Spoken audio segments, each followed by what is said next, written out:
இல்லாத பிரச்சனையை தமிழ்நாடு முதலமைச்சர் பேசிட்டு இருக்காரு அப்படின்னு மத்திய அரசு சார்பாக குற்றச்சாட்டு வைக்கிறாங்க. இப்படி ஒரு டீலிமிட்டேஷன்ல நாங்க எதை பத்தியுமே சொல்லாத பிரச்சனை சொல்லும்போது அதுக்கு நான் பதில் சொல்ல அவசியமே இல்லையே. தொகுதி மறுவரை செய்வதில் முதல்வர் ஸ்டாலின் இல்லாத பிரச்சனையை கிளப்புவதாக பாஜக குற்றச்சாட்டு குறித்து செய்தியாளர் எழுப்பிய கேள்விக்கு முதல்வர் ஸ்டாலின் ஆவேசமாக பதிலளித்துள்ளார்.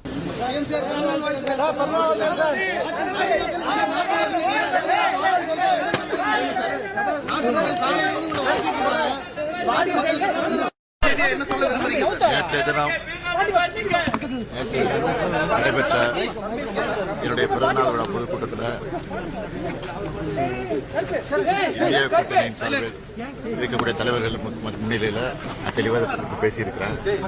மாநிலத்தில் சுயாட்சி வேணும், குறிப்பாக இன்றைக்கு திணிக்கப்படக்கூடிய இந்தி திணிப்பை கைவிடணும், இருமொழி கொள்கையை கொண்டு வரணும்.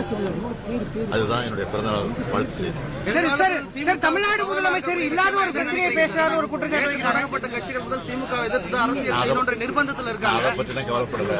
என்னுடைய கவலைகள் எல்லாம் நாட்டை பற்றி தான், மாநிலத்தை பற்றி தான், மாநிலத்துக்கு உரிமையை நம்ம பெற வேண்டும் என்பதை கவலைப்படுறோம். சரி, இல்லாத பிரச்சனையை தமிழ்நாடு முதலமைச்சர் பேசிட்டு இருக்காரு அப்படின்னு மத்திய அரசு சார்பாக குற்றச்சாட்டு வைக்கிறாங்க. இப்படி ஒரு டீலிமிட்டேஷன்ல நாங்க எதை பத்தியுமே இல்லாத பிரச்சனை சொல்லும்போது அதுக்கு நான் பதில் சொல்ல அவசியமே இல்லையே.